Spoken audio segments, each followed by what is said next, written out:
Kai kas pradeda rytą su puodeliu kavos, o kai kas su mirtinom durtinėm žaizdom. Štai tokia nuostabia video pradžia. Noriu pasveikinti visus su artėjančiomis kalėdomis ir prasidėjusio advento laikotarpiu. Nors šis kompiuterinis žaidimas kupinas kraujo ir smurto, tikiuosi, jog jūsų širdys bent šį mėnesį bus kupinos džiaugsmo, gėrio, meilės ir noros skleisti altruizmą visur, kur tik einate. Priešingai nei ši ponia, kuris skleidžia savo skrandžio turinį. Skleiskite švarą ir susitvarkykite po savęs. Apskritai, darykite viską priešingai nei matote šiame nuostabiame žaidime. Nors vieną pavyzdį iš šio žaidimo tikrai rekomenduoju pasiimti. Balsavimas. Tai labai svarbus dalykas, nulemintis jūsų ir jūsų vaikų ateitį.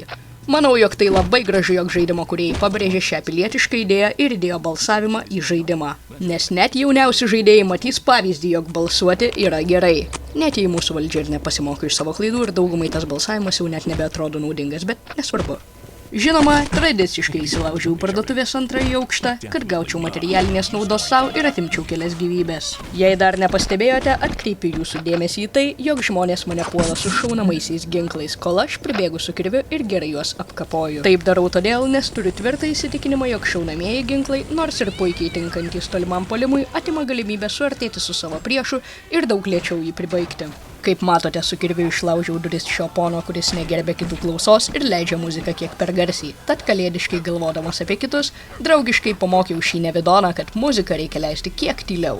Nors jis ir buvo netekęs proto dėl muzikos, dabar jis neteko galvos tylos vardan. Ar dar pamenate, kai vaikystėje svajodavome, jog būsime astronautais, ugniagesiais ar policininkais? Aš irgi nelabai pamenu, bet nusprendžiau, kad šiandien skirsiu dieną savo ir savo neįgyvendintom svajonėm išpildyti.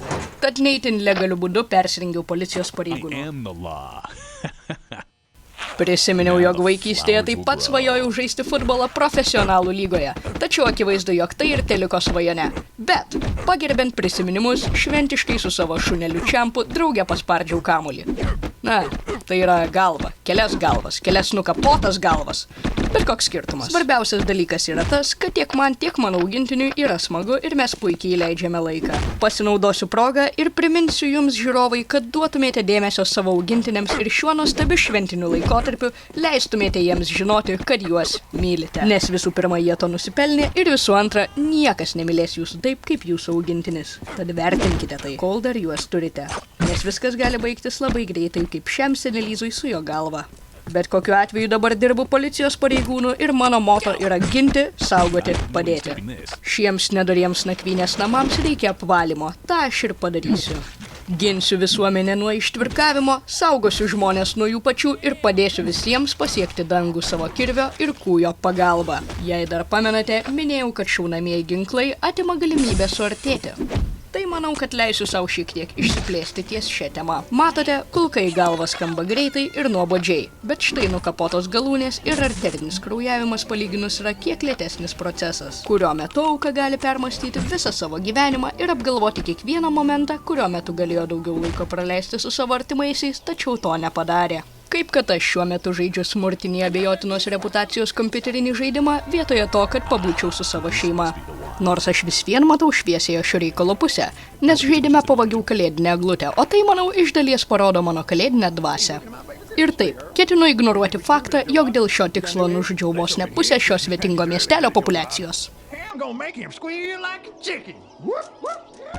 Nemeluosiu, užsikrėčiau vietinių gyventojų mada ir ne tik kapojau galūnės, bet ir sušaudžiau visus iki vieno. Būsiu atviras ir pasakysiu, jog policijos pareigūnų būti nenorėčiau ir ne dėl to, jog atlyginimas būtų mažas. Apskritai tik Holivudo filmuose matome, jog policijos darbas yra kupinas nuotykių ir pavojų bei kasdieninio jaudulio. Realybėje, ko gero, greičiausiai tiesiog tikrinčiau vairuotojų blaivumą, tvarkyčiau daug dokumentų, o vakare gaučiau iškvietimą, kad kažkokie 2 kaimo alkoholikai susimušė. Ir tuomet man tektų spręsti visas problemas ir bet kokiu atveju likčiau kaltas, nes policija visada yra bene pati blogiausia. Žinoma, aš tik juokavau dėl kaimo ir kaimo alkoholikų, visa tai yra tik stereotipas, nes ne visi kaime gyvenantys žmonės turi bėdų su alkoholiu, bet vis vien kiekvienas stereotipas turi savos tiesos, ar ne? Kaip kad štai pavyzdžiui stereotipas, jog BMW vairuotojai yra nesveiki psichopatai, nors tai ir ganėtinai teisingas jų apibūdinimas.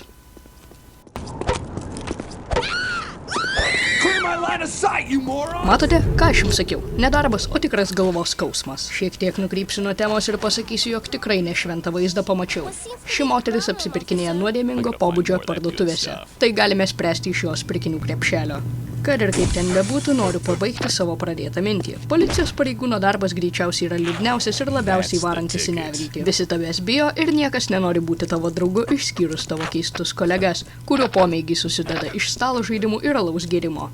Būti policininku buvo tikras svajonės išsipildymas, bet dabar turiu surimtėti prieš pačią paskutinę šios dienos užduotį. Turiu pagerbti savo tėvo atminimą, o šiame žaidime tai gali reikšti tik vieną – apšlapinti jo kapą.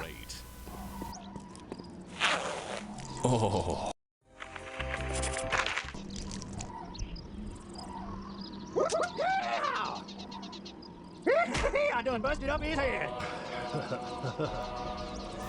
Tenorėjau atiduoti pagarbą velioniui ir traukti namo, tačiau du greičiausiai neįtin stabilios psichikos asmenys nusprendė mane pagrobti ir dabar man labai baisu.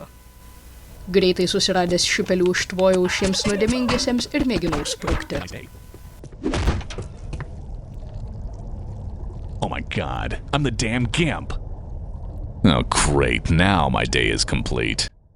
Panašu, kad pagrobėjai aprengė mane nuodėmėmis persmelktų drabužių, kad susilpnintų mano tikėjimą Dievu, tačiau jie nežino, jog mano tikėjimas sklinda iš vidaus, o ne iš aprangos. Žinoma, nors šie žmonės mane ir pagrobė nuodėmingais tikslais, aš nelinkęs pykti ir greitai atleidžiu. Tad draugiškai pasiunčiau visus į pomirtinį pasaulį ir nupėdinau per miestą į drabužių valyklą pasiimti savo aprangos, nes esu įsitikinęs, jog su šiuo šėtono apdaru manęs į kalėdines mišias niekas neįleis. Taip pat žemėlapyje galite pamatyti, jog dabar manęs nemėgsta dar viena grupė žmonių. Aš mėginu būti draugiškas, tačiau tai sunku. I don't feel so good. Galbūt kas ir galėtų pasakyti, jog esu pernelyg jautrus, tačiau skaudu, kai iš tavęs tyčiojasi. Tad viską išsprendžiau vieninteliu man žinomų būdu.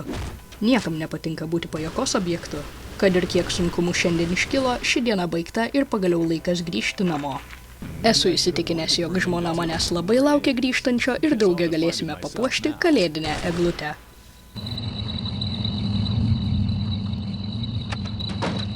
A Christmas tree! I can't wait to decorate it. Yeah, it was pretty cheap since it's July and all.